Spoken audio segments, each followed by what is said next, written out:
Holy fucking shit, that's fucking heavy as fucking goddamn fucking balls, man. Fucking fuzz balls right there, man.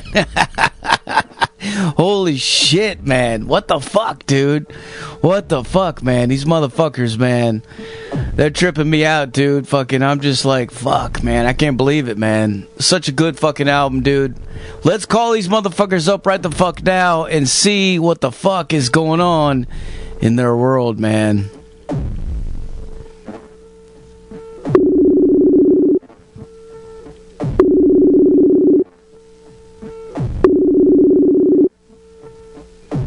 Hello? Jordan. Hey, what's up, dude? What's going on, man? Fucking Chief City, man. We just got done blasting your track, Price is Right. Love it, man. Hell yeah, man. That's some fucking badass. I'm glad to be talking to you, man. Hell yeah, dude. How the fuck are you guys doing, man? What the fuck? We're doing great. We're waiting on a couple of them to roll in this jam room, but you got 3 of us at the moment, and Adam's going to be here in just a second. Hell yeah. So tell us, man. I mean, dude, that shit is fuzzy as fuck. It's heavy. It's fucking... It's just... It's belligerent, man. I love it, dude. It's so fucking badass, man. Appreciate that very much, brother. What the hell are you guys smoking, man? What are you drinking, man? What the fuck makes you make this fucking shit sound so fucking badass, dude? A Rogue Dead Guy Ale, Idiot Box Dungeon Master, and a homemade Big Muff. Yeah. The fuzz pedal I use on guitar, our drummer Adam, he built that for me for my bass actually about 15 years ago or so, and I've been using it religiously ever since. A homemade Big Muff? Oh yeah. Holy shit, man! I never heard no shit like that, man. Yeah, and I use a Idiot Box Dungeon Master and a Ernie Ball delay reverb for this motherfucker guitar leads and shit. Hell yeah! I think you pretty much run clean and fuzzy on the bass, don't you? Yeah. Yeah, we got the Foxy Tone box on bass. Nice. What do you guys tune to, man? Because it sounds like it's fucking low, man. Oh yeah, B standard. Fuck yeah, dude. That's what I'm talking about, man. Yeah, keep it low. What kind of what gauge strings are you using? I use 60s on my Dean and my Dunable for lead. God damn. 60 12s. They're clear tone. Yeah, I like using the 7-string power slinky Ernie balls, but we drop that high string off of it. Yeah, don't even need it, right? That's right. Don't need it. not on my rhythm anyway. Brandon might make some use of it for the leads, but I don't need it for my rhythm. Hell yeah, man.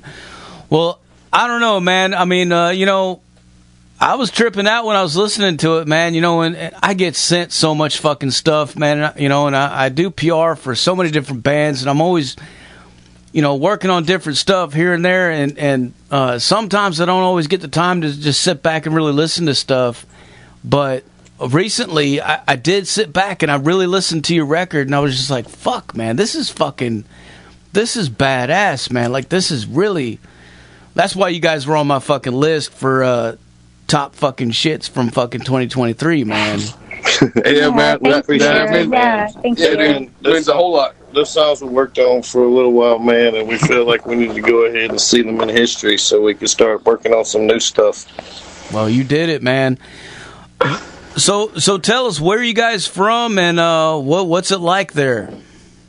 Vicksburg, Mississippi. It's part of the Deep South and the doom sludge scene, I guess you could say. There's a lot of... We got a sound here in the South, like LA and California. They got their speed and thrash sound. New York, Florida, everybody's got their sound, Yeah. It's cool being a part of this Mississippi, Louisiana sound we got going down here.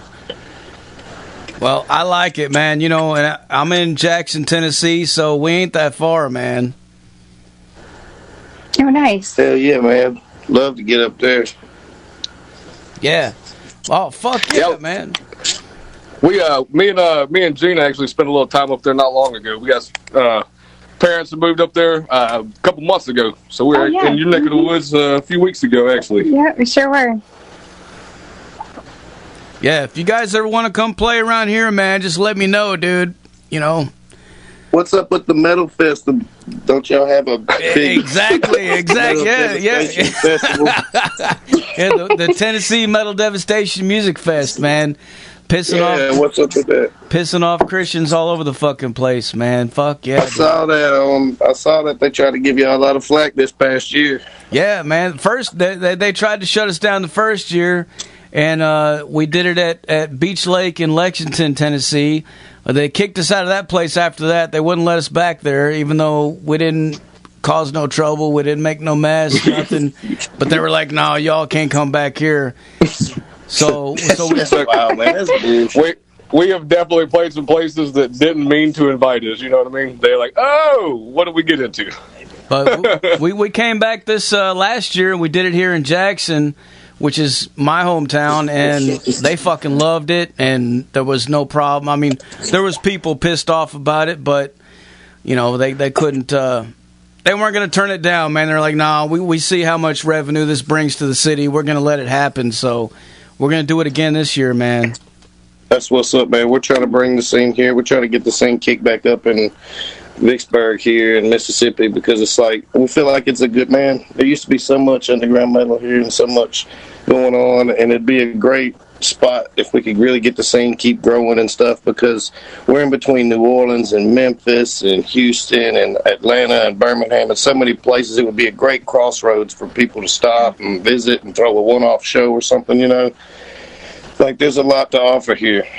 Yeah, well, yeah, I've been down to Mississippi a few times, man. Some good friends of mine, the Red Mountain, they played at our festival. They're from fucking Mississippi, man. And we actually played with them at the bowling alley here in Vicksburg one time, a long time ago. That's when I was working there. Yeah. Hell yeah, man. Bartender. Yeah, I was bartender. And y'all played too. That's as far as in the band. Me and Gino actually wasn't in the band yet. Yeah, that was one of our first shows before we found our working lineup. Hell yeah, man. So what's the scene like there in Mississippi right now? Well, as far as locally around here, the bands that we play with and, you know, that we're all members of is, you know, that's what's mainly happening in Vicksburg, because Brandon's in Beneath the Kudzu. Me and Adam are in Death Throes from a Star. And then we got some buddies in the Downhill now. They got some good alternative metal going on here. And then that's about it for the heavy music in town. So we branch out to Jackson and New Orleans and, you know, Little Rock. Yeah. We try to go anywhere that'll have us, you know, and just have a good time and jam some time. And I think in the past year we've had a lot of support around here too. Like, a lot of people have been coming together. Like I said, it's growing. We try to throw a festival every year and do a skate show and have a music festival and skate competition every year. And we're fixing to throw it again April 20th, Muddy River Madness 3. Hell yeah. Trying to get in. You know, like I said, we're trying to get the scene growing, put Vicksburg on the map. Yeah, dude, people were starved for it around here. There's Jackson's always had a bunch of bands going on over there. We love our Jackson friends. Yeah.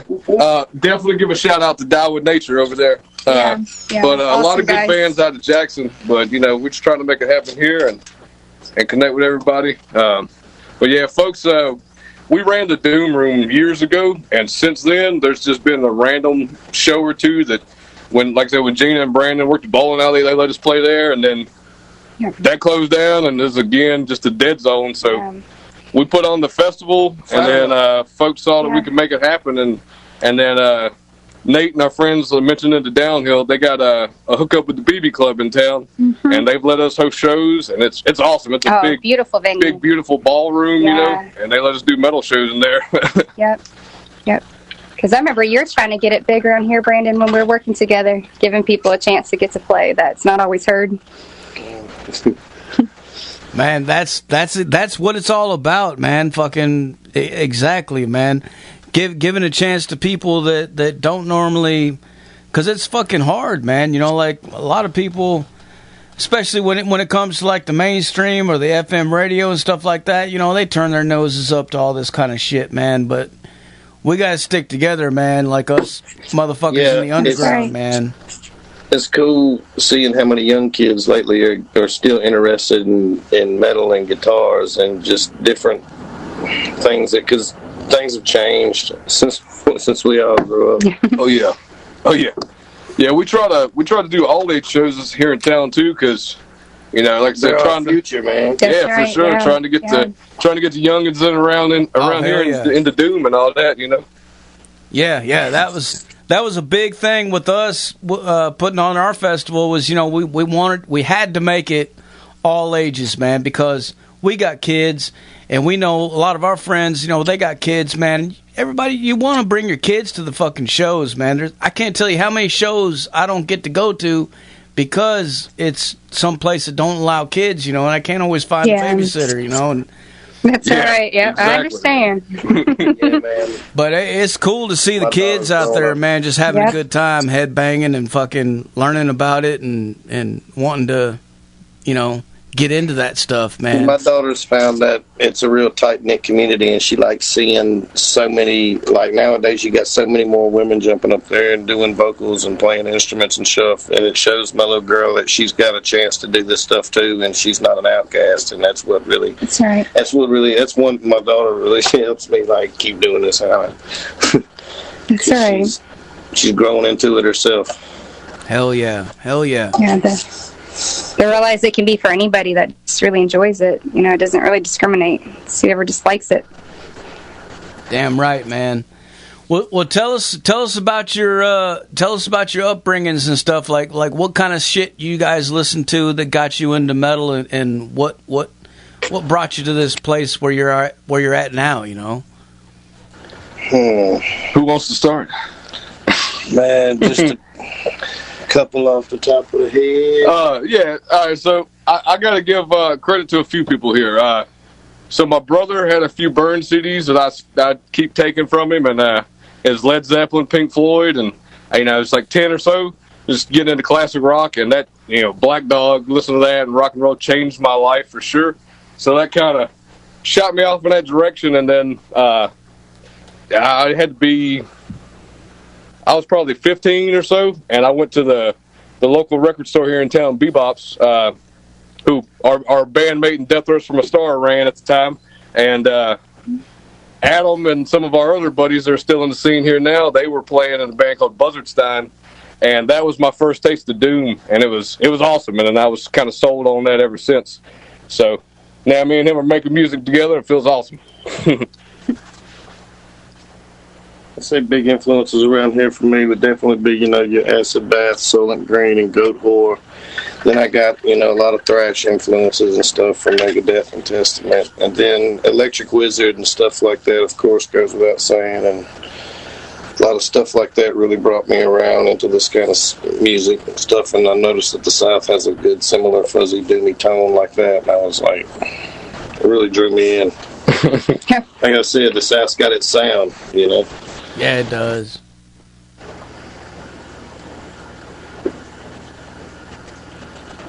I feel like I'm kind of the softie of the group. I was playing ukulele whenever a lot before I started playing with these guys. They went to Little Rock and recorded, and they're about to release it. And the bass player, he had some personal reasons why he had to quit, and I used to play the bass like years ago, like 8 years ago. And I was like, well, I know y'all got some shows lined up, so if y'all teach me, I can fill in for y'all. And so I was kind of in a different music scene then. Nailed it, too. I appreciate that. When I used to play live back in the day, it was mostly just I was background music a lot. Well, when I started playing with these guys and they were like setting everything up, and like I was like, man, this is different. Like you can feel it. Like I don't know. I'm like, oh, I like this feeling. So I'm like, I get it. 810s and 200 watt. You really feel that. You can literally feel it inside of you. So I'm like, man, I understand this feeling, I appreciate all sorts of music. I'm influenced by a lot. My friends are a very wide variety of people, but I finally got a real taste of this. And it was really cool just hanging out with guys and playing with guys that just play because they love it, not necessarily because everybody likes it, but because they're passionate about it. Hell yeah. Tell you, it was a weird feeling when she started learning the song. So I thought it was like, look, you've been to practice with me most of the time, like, you know, half the time at least that we've been jamming over the past few years. You can nail these songs, but then walking by the bedroom and I just hear an acoustic guitar practicing our riffs, like, hey, did I just hear a few bullets more? And then I walk back and like, oh, that's right, you know. I got that side of me too. Hell yeah. Well, I gotta say, man, as a fellow musician and as a fellow guitar player, the fuzz pedal, man, that is a fucking beast of a fucking thing. You know, like, what is it about the fuzz pedal, though, that it's like you can have all kinds of different boost pedals and distortion and shit, but once you put a fuzz pedal in the fucking mix, man, it just does something, man. It makes the fucking thing growl, and it's just like, you feel it, man, like so much more. Yeah. Man, I really feel like we did. Transparent circuits. Yeah. It works with anything. It's magic. Man, I always thought we had a really killer tone together. I don't know how it happened. You know, you go through 100 pedals before you settle on sounds and stuff. I kind of got lucky when somebody suggested it, and then with the combination of amps and speakers, whatever. I mean, it's just, I don't know, it happened, and I'm glad it did because it sounds killer. Yeah. Now, the name itself, Chief City, how'd you guys come up with that, man? Is there a name? Is there a story behind That is behind Adam and Jordan there. That was Reliable Motors. Yeah, that was Reliable Motors. Yeah, me and Adam came up with that. 61 North Frontage Street. Yeah, so Adam made a comment about some particular habits, and I was like, hey man, Chief City's got to be something. I don't care what we do, we got to do something with that name. And it's hard to find something not taken to. Then me and him found ourselves at the band room often without the other band members at the time, and it's like, what if we just switched instruments and do a stoner rock band? And it became Chief City from there, you know. That was what was really cool about this, is everybody's on a different instrument really than they really started on. Like, I was always a bass player growing up, and then when I joined the band, they're like, you're going to play guitar. I mean, in leads, I'm like, dude, I don't even know how to play guitar. Yeah. And, you know, Adam jumped over to drums. The drums. Jordan was a bass player, too, and he started playing guitar, so it was a really cool project in that aspect, just that everybody was on an unfamiliar instrument. Yeah. And, you know, so it's really made me appreciate, you know, I love into what it turned into. That's right, yeah. I appreciate the bass and the guitar so much, having learned both of them, and it's a fun journey. It just makes me want to do it more and more.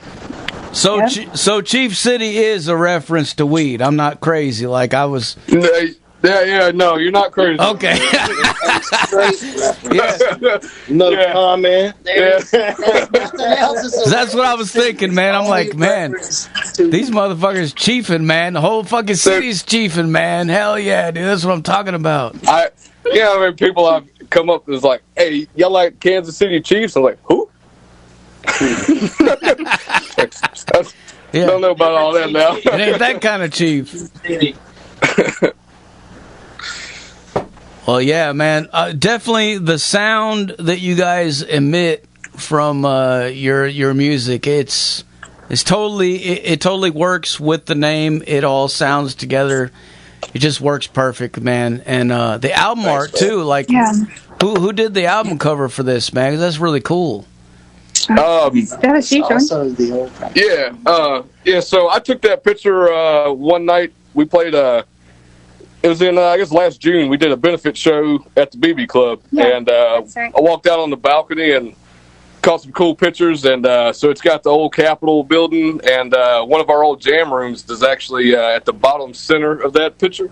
So it kind of had some, some local significance, some personal significance, and then just playing with some fun edits on it, Hell yeah. And the logo, too, man. The logo, the font reminds me of a movie. No. Clockwork Orange? Yeah, Ultra Violence, man. Fuck yeah, dude. Clockwork Orange, man. Yeah. I just caught on to that like a few weeks ago. I'm like, is that where the C's come from? Yeah, that was, There's a poster in the band room right now. Yeah, yeah, so we're all big Kubrick fans, and so that kind of, we found it was just a free app that had that and we just created it from there, went with the orange, and I didn't even like orange when we started all this, and now it's one of my favorite colors. It's just grown on me. You're playing orange full well, though. Yep, that's right. Exactly. Hell yeah. Yep. Well, we love orange in Tennessee, that's for sure, man. Yeah, yeah, man, fucking Kubrick, man, he fucking, dude, those movies, man, are fucking insane, man. Every fucking movie that he did, it's just like if He did not film the moon landing. That was confirmed. He did not film the moon landing. That happened for real. Yeah. Just so you know. Yeah. All right, back to whatever. When you watch that shit when you're stoned, man, if you watch like Shining or fucking Clockwork Orange or any of that shit, you're fucking stoned off your ass.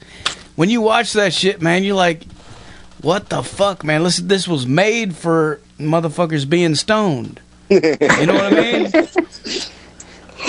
I've always felt that, man. When I'm watching that shit, I'm like, man, he fucking knew he knew we were fucking gonna be smoking when we were watching this shit. Yeah, had to. He knew man. the business. He knew the business.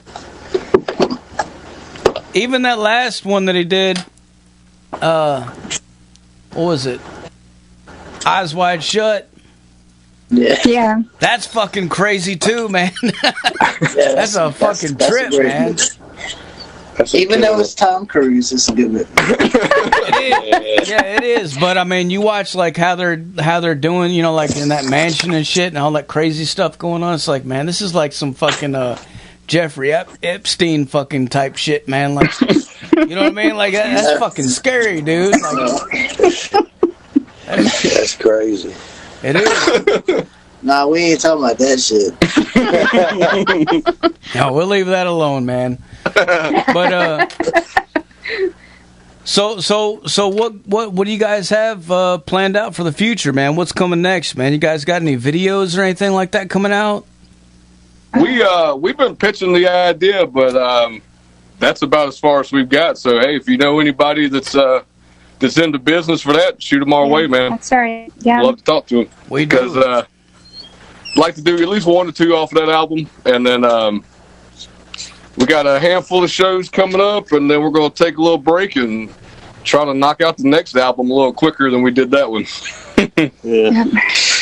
We all the lineup changes and things and all that, so we've found the comfort zone, and this is the lineup. So Yeah, that'll be another fucking 2 years of shit if you don't want to talk about it. so, Yeah. If you guys are looking at doing some music videos, man, definitely hit up fucking Dave Frost from the Red Mountain, because he's got a guy that did a couple for him already, man. They're fucking awesome, dude. I've seen a couple of their videos. Yeah. Really cool shit, man. And I was there. Yeah, I was well, there, good, man, for sure. I was there for one of the filmings of it. My son was he played a part in one of their videos, man, and like I seen the whole, like how they did the whole thing and everything. It was very professional. It was really cool, and the way that they put it all together, man, they blew it up, man. Yeah. That's good. We got about 2 songs we're working on right now concurrently, and a few more on the back burner. So we're hoping to finish up another EP in about the beginning, maybe I'd say beginning of next year. I know we're going to collaborate with a couple of bands. We're going to try to do a collaboration. Try to release some splits between then. Yeah. We got some cassettes that... Whenever I ordered our cassettes, I was supposed to order... I dubbed the cassettes in-house, and I was supposed to order 13 minutes per side. And after putting in the cart and checking it 15 times or more, I ordered 13-minute tapes. So now we got 6.5 minutes on each side. So we've got them sitting there. We're like, let's just do a 1-song split with somebody else and knock those tapes out. And then we're talking Die with Nature and Totem. Yeah, those are bands we mentioned. Yes, good buddies. Awesome. Awesome guys. That is cool. A fuck up, maybe. Yeah. Hey, great things come from mistakes. That's been a cool guitar riffs come from I fucked. Ooh, that sounded tight. No, I didn't even play it. That's that cool shit. Yeah. 100. You got 100. Plenty. That's a good release. Hell yeah. What about any live shows coming up? You guys got any live dates coming up you want to let people know about? Yeah, the first one we got coming up is actually going to be our first Sunday show that we're going to kick off at CS's in Jackson. Our buddies Die with Nature from Jackson, they're going to be playing with us, and then Temptress from Dallas they're on tour, and they're going to come join us here. Yep. And then, since we mentioned CS's, got to have a shout out to Mr. Pat. He's the coolest dude around for sure. Awesome guy. And then we got March the 16th, we're going to be playing in Vicksburg, and that's going to be with Mammoth Caravan, Weather, Sludge Lung, and actually the newest of the Vicksburg bands, Plague Burner. Yep, that's right. But so that one's going to be cool. It's going to be an awesome stacked show. That'll be the first show that we've got Brandon Ringo from Mammoth Caravan. He's going to do vocals like he did on Primal on the album. Mm-hmm. So that's awesome to have him down doing the split vocals with you live. Yes, live. So we told him such a great guy. Yeah, dude, he killed it on the vocals. We keep saying it's Mammoth City, and then I think I skipped one. Actually, we're playing March the 9th in Memphis with Death Throes from a Star and Banales. That's going to be at Haven House. I've never been there, but sounds like a cool house venue. And then 420 is the Muddy River Madness, the third one. Yeah. That's the skate park show we was talking about earlier. Yep. There's going to be skate competition all ages, and then we're going to have food trucks and vendors are going to come out. And the first year we did it, we had 4 bands, and then last year we did it, we had 8 bands, and this year we're going to try to get 10 bands if everything works out. And it's crazy. It's grown each year, and this many people have come out and showed support. Yeah, we even had people come donate stuff to give to some of the kids and people we did a raffle last year, and people won guitars and cases of chips, all kinds of stuff. People donated. Hell yeah. Hell yeah. Now, when you guys are saying Jackson, are you talking about Jackson, Tennessee, or are you talking about... Sorry. Mississippi. Yeah. Jackson. Sorry to not clarify that. I was getting excited there, man. I was like, oh, shit. Yeah. Okay. Right here? I got you. Me and Adam played in Jackson, Tennessee at a barbecue restaurant. Big Boys Queuing. Is that what it was? Okay. Big Boys Queuing. We played one Jackson, Tennessee show probably 2010 or so. It was a long time ago, but it was a lot of fun. That's the only time we've ever played there, though. But yeah, Jackson, Mississippi, we're about 45 minutes out from there. But you are coming to Memphis, though, man. That's pretty close to me, dude. We played Memphis one time last September. That was Gina's first show with us, actually. Yeah, my first show. Yeah. We played at the Lamplighter Lounge there, so we're excited to come back. Yeah. Oh, Yeah. Amazing food, by the way. Yeah. Oh, hell yeah, man. Yeah, you guys come to Memphis, man. Let me know, dude. I'll fucking try my best to fucking make it out that way, man. Oh, Yeah, dude, that'd be awesome. I appreciate that, bro. I'd love to meet you guys and fucking hang out with you and headbang and fucking do the thing, man. Yeah, dude. Yeah, that'd be awesome, man. I'll make sure I get you that date for sure. Yeah, definitely let me know, man. Well, fuck yeah, dude. Anything else you want to let the people know, man? I guess we say shout out to Jason Tefford, Wolfman Studios in Little Rock. He's the one that recorded it for us. And he killed it. He does such an excellent job. He is a wizard on the board, man. He did Mammoth Caravan. He did us. He did y'all's other band, Death Throes from a Star, and my other band that I'm in, Beneath the Kudzu. We're fixing to go up there and record with him. That dude, Wolfman Studios, Jason Tedford. You can't beat him, man. He's a great guy. Yeah. He knows what he's doing, man. Like, so professional. Oh, yeah. Awesome. And shout out to Moses and Austin. I know they're a big part of this album too before I came along. And we really appreciate those guys too. Yeah, for sure. Hell yeah. Absolutely. Hell yeah. Well, I'm about out of questions for you guys, man. Fucking, before I let you go, can I get you to make us a station tag real quick? Yeah, man. What you got in mind for us? Whenever you're ready, say something like this is Chief City, and you're listening to Metal Devastation Radio. Yeah, for sure, man. Yeah, Can we say bro. it together? All right. This is Chief City. And You're listening to Metal Devastation. Radio. Woo! Maybe you heard some of that. Yeah. Hell yeah. No, we got it, man. You got it, dude. You got it, man. Hell yeah. All right, well, thanks a lot for taking the time to talk to us, man. I really appreciate it. What I'm going to do now is I'm going to blast some more Chief City for these motherfuckers so they can go crazy, all right? Hell yeah, brother. Thanks for the call, brother. Yeah, Appreciate all we the really man. appreciate you so much. Hell yeah, man. Much love, man. And we can't wait to hear more from you guys. And, yeah, definitely let me know when you guys come to Memphis, man. I will be there, dude. Hell yeah, bro. Appreciate that, man. We'll see you there, brother. Awesome. All right, man. Cheers. Later, guys. Cheers. Bye. There you have it, folks. Chief City on the fucking Zach Moonshine Show with Metal Devastation motherfucking radio. Like I said earlier, put your speakers in your fucking windows, put them in your front lawns, put them in your neighbor's driveway, do whatever the fuck you gotta do, man. Make everybody around you fucking hear this shit, and if they don't fucking call U-Haul trucks tomorrow, what the fuck are you doing, man? You ain't cranking it up loud enough, man. You ain't cranking it up like I am, dude. I'm reaching out right now, grabbing the volume knob and turning it to the right. All the way, dude. Till it distorts and it sounds fucking crazy. Fuck it, man. Crank it the fuck up loud. Bodies for you now. By the time you get here.